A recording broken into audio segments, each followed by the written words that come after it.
खुदा ने इब्राहिम से कहा कि तू अपने वतन को, अपने नातेदारों को और अपने बाप के घर को छोड़ दे। जब इब्राहिम ने इसको छोड़ने का फैसला किया तो खुदा ने सिर्फ उसको ये नहीं था कहा कि तू सिर्फ उनको छोड़ दे और जो मुल्क मैं तुझे दिखाऊंगा तू वहां पर चला जा, बल्कि इसके बाद खुदा ने उससे वादा भी किया।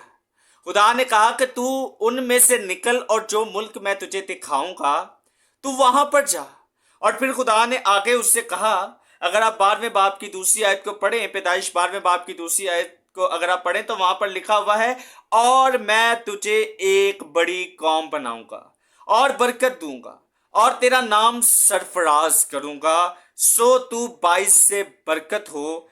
जो तुझे मुबारक कहें उनको मैं बरकत दूंगा, और जो तुझ पर लानत करे उस पर मैं लानत करूंगा, और जमीन के सब कबीले तेरे वसीला से बरकत पाएंगे।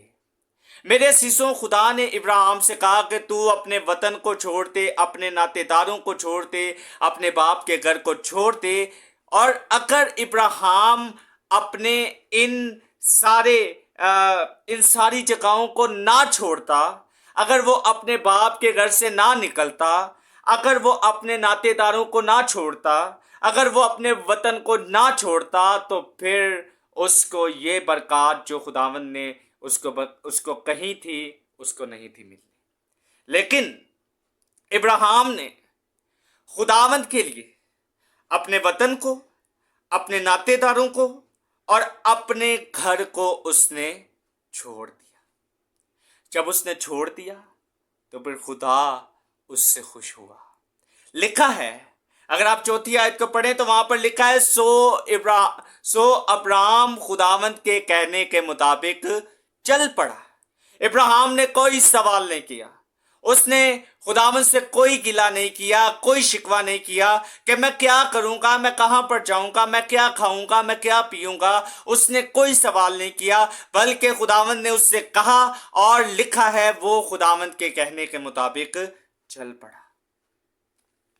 मेरे असीसों, मेरे भाइयों, मेरी बहनों, मेरे दोस्तों, जब हम खुदावंद के कहने के मुताबिक चल पड़ते हैं तो फिर हमारे लिए रास्ते खुलना शुरू हो जाते हैं। आज बहुत से लोग हैं जो खुदावंद यीशु मसीह से कहते हैं कि मैं तेरे पीछे चलना चाहता हूं, मैं तेरे पीछे आना चाहता हूं, लेकिन जब खुदावंद उनको कहता है कि तू अपने लिए तू मेरे लिए इस चीज को कुर्बान कर दे, तो हमारे लिए बहुत मुश्किल होता है कि हम उसको कुर्बान करें। एक दौलतमंद शख्स खुदावंद यीशु मसीह के पास आता है और वो खुदावंद यीशु मसीह के पास आकर कहता है कि ए उस्ताद, मुझे बता कि मैं क्या करूं कि हमेशा की जिंदगी पाऊं।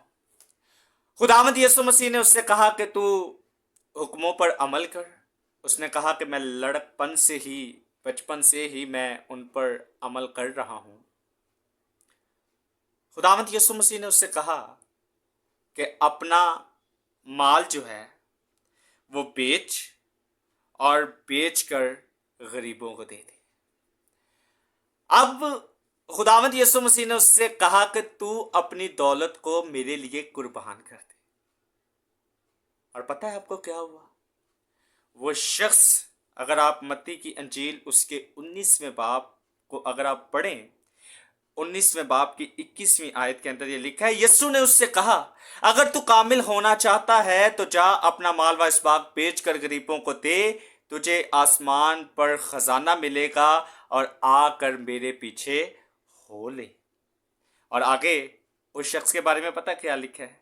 बड़ी खूबसूरत बात लिखी हुई है जो आज कल भी हो रही है। लिखा है, मगर वो जवान ये बात सुनकर गमगीन होकर चला गया, क्योंकि बड़ा मालदार था।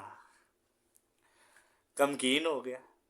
खुदावंद ने कहा कि मेरे लिए अपनी दौलत को कुर्बान कर दे और गरीबों को दे दे।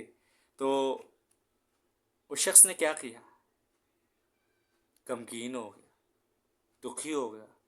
मैं अपनी दौलत कुर्बान कर दूं?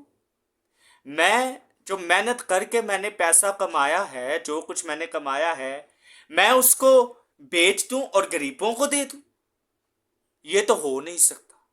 میں نے شروع میں آپ کو یہ بات بتائی، یہ بات کہی کہ خدا ہمیں بہت سی برکات دیتا ہے، خدا ہمیں بہت سی چیزیں دیتا ہے، اور ایک وقت ایسا آتا ہے کہ خدا ہمارا امتحان لیتا ہے اور خدا ہم سے کہتا ہے کہ اس چیز کو میرے لیے قربان کر دے۔ اور لیکن اس وقت ہمارے لیے بہت مشکل ہوتا ہے کہ ہم اس چیز کو خداوند کے لیے قربان کریں۔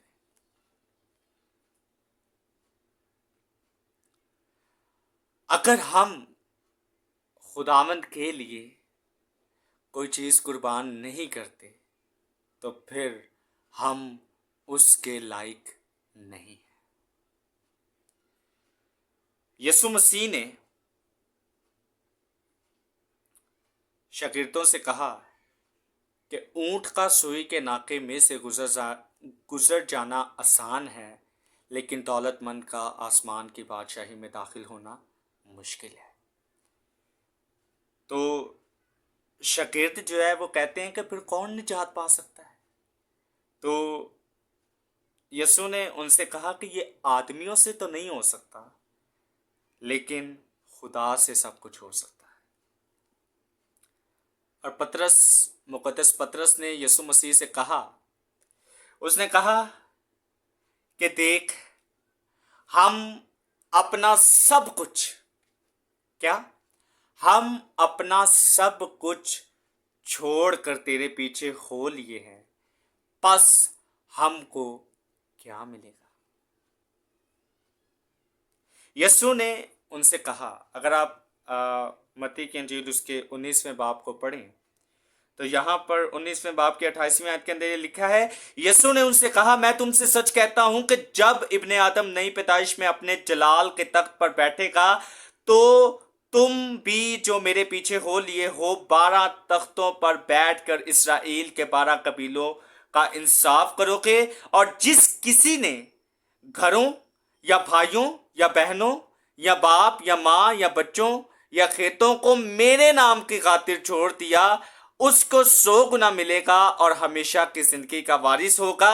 لیکن بہت سے اول آخر ہو جائیں گے اور آخر اول ہو جائیں گے۔ جب ہم خداوند کے لیے اپنا سب کچھ چھوڑ دیتے ہیں نا، تو پھر خدا ہمیں ریوارڈ دیتا ہے۔ اور وہ ریوارڈ کیا ہے؟ کہ جب خداوند یسوع مسیح نئی پیدائش میں اپنے جلال کے تخت پر بیٹھے گا تو ہمیں ریوارڈ یہ ملے گا کہ ہم بھی اس کے ساتھ تخت پر بیٹھ کر ہم انصاف کریں گے، عدالت کریں گے۔ میرے عزیزوں، میرے بھائیوں، میری بہنوں، جب ہم خداوند کے لیے اپنا سب کچھ چھوڑنے کے لیے تیار ہو جاتے ہیں تو پھر ہمیں 100 گنا ملتا ہے۔ 10% نہیں، 20% نہیں، 50% نہیں، 80% نہیں، 90% نہیں، بلکہ 100% ہمیں ملتا ہے، اور ہم ہمیشہ کی زندگی کے وارث بن جاتے ہیں۔ اور اگر ہم آخر ہیں تو پھر ہم اول ہو جاتے ہیں۔